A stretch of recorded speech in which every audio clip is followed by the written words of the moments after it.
Attention, please. Flight 631 for Salt Lake City, Denver, and New York is now boarding at gate number 7. Board Flight 631, please. Attention, please.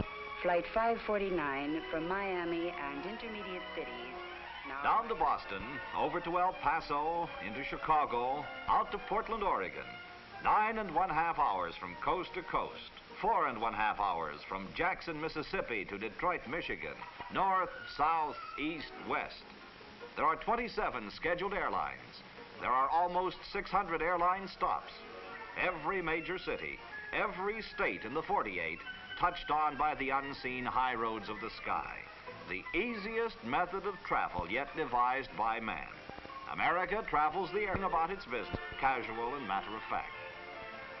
Businessmen in particular travel the airlines, buying, selling, developing, and organizing.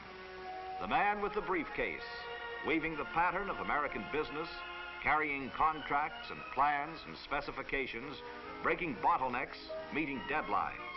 The American businessman, transferring from airliner to air taxi, from one airplane to another, flying on to smaller towns, to plants and mines and mills, using the air taxi as the quickest and most efficient means of reaching his destination. Air taxis are convenient.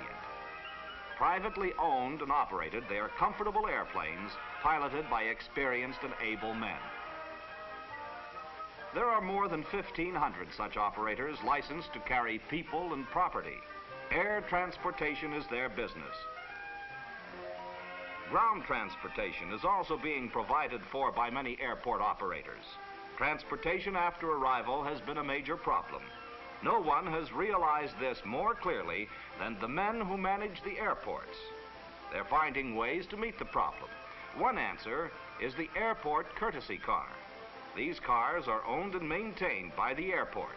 They are furnished at a low charge and as a customer service to out-of-town people. Business flying is on the increase. So, too, are the airports providing this courteous service. To the flying businessman, the airport courtesy car is important. It is the last link in his transportation investment.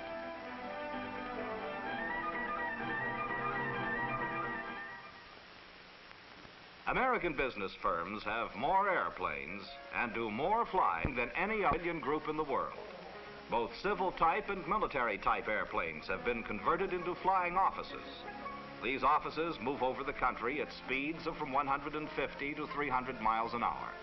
More territory covered, far less travel time involved, and work goes on during the flight. They go when they wish and where they wish.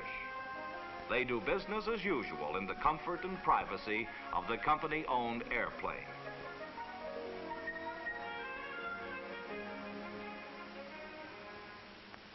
There are aircraft companies that specialize in designing executive airplanes.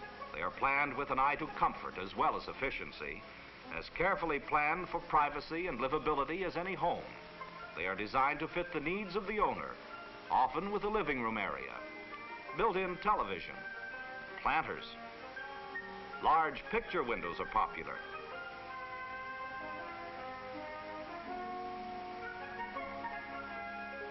Cabins and vestibules are soundproofed with sound-absorbing material. Tables and furnishings are specially designed.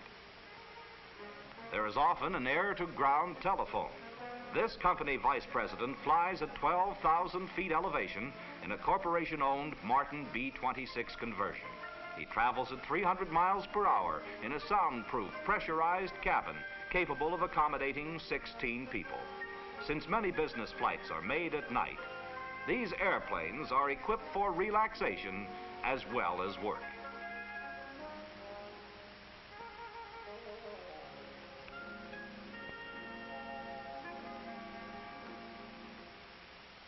Countless businessmen fly their own airplanes. The majority of airplane owners are over 40 years of age. Banker, salesman engineer, auto dealer, executive secretary, district distributor, sheep rancher, roller rink operator, machine builder, brace maker, broker, construction engineer, electrical contractor, plumber, doctor, combustion engineer, cattle buyer, retailer, builder, veterinary, salesman, repairman, lawyer, insurance agent. And then there are businessmen every day turning their thoughts to the airplane and learning to fly. This man is a qualified flight instructor. His business is teaching people to fly. He is understanding and courteous. He has a sound knowledge of airplanes and what they can do. It costs less than $100 to learn to fly, less than $500 to become a qualified licensed pilot. There's no age limit on learning to fly. First, the student pilot becomes acquainted with the functional parts of the airplane. He learns to check the airplane and to recognize for himself if it is ready to fly. This simple procedure is line checking. A pilot line checks his aircraft every time he flies. The modern airplane is well designed. Structurally, it is light and flexible and very strong. All aircraft wings are fundamentally the same shape. This shape is the basic airfoil. The tail assembly is checked. Once the student is acquainted with the outside of the airplane, instruction inside begins. He sits in the pilot seat, the instructor on his right. His instructor shows him that the wheel works smoothly and accurately. When he knows how to use the brakes and start the airplane, he is taught to taxi the airplane on the ground. He is taught ground courtesies and how to watch for other aircraft.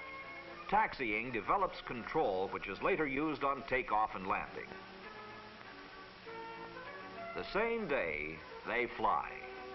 They stop at the end of the runway, brakes are set, gas is checked. It's opened, and the engine power is checked on each ignition system individually. The carburetor heat is checked by turning it on and off. The throttle is closed to the idling position. This is the engine check. Now the student sees if the airplane's controls move freely and easily. First, the aileron action. Then the wheel forward and back for the elevator. Rudder pedals in and out for the rudder fin. Line check, engine check, and control check are performed before every flight. The instructor releases the brakes, opens the throttle, and as the airplane takes off, dual instruction begins. With the rudder, the airplane is kept from turning.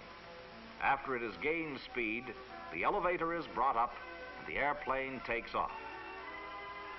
The airplane is equipped with dual controls, and the student can easily follow the movements of the rudder. He is shown one simple maneuver at a time and then is allowed to practice it. By this method, he learns to fly the airplane exactly where he wants it to go. With less than 5 hours of dual instruction, the average person will handle the airplane in a confident manner. Before a student is allowed to solo, he must be proficient at takeoff and landing. He is taught air courtesy and to fly a good pattern around the airport. He practices many spot landings. By the time he has had 10 hours of dual instruction, he can land and take off with confidence, without help or advice from his instructor. Before a student solos, he must know the basic civil air regulations governing air traffic.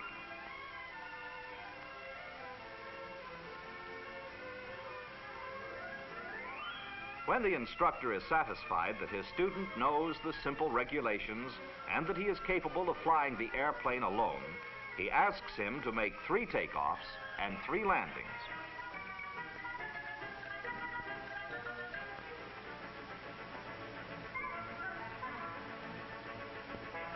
On his first solo flight, the student is required to put into use all that he has learned.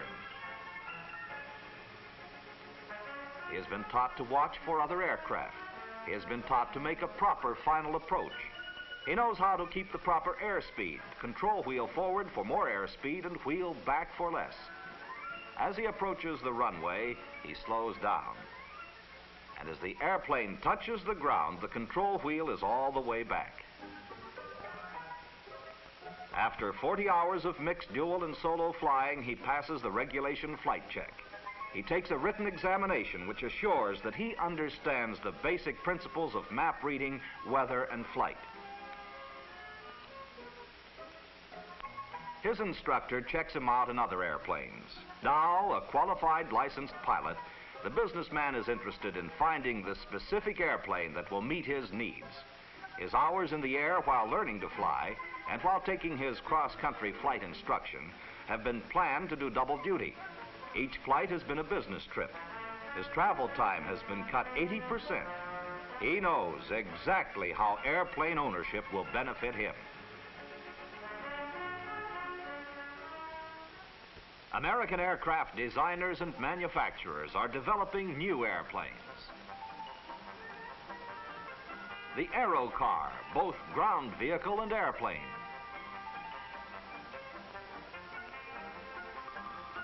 The Hummingbird Channel Wing.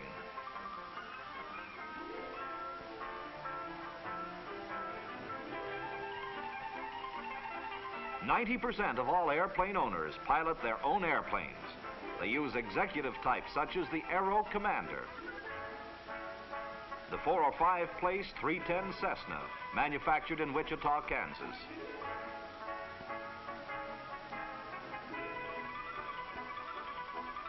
The 6 place Bonanza, also manufactured in Wichita. They use the popular 4 place Bonanza. The Piper Super Cub, a workhorse of the sky. The Call Air from Afton, Wyoming.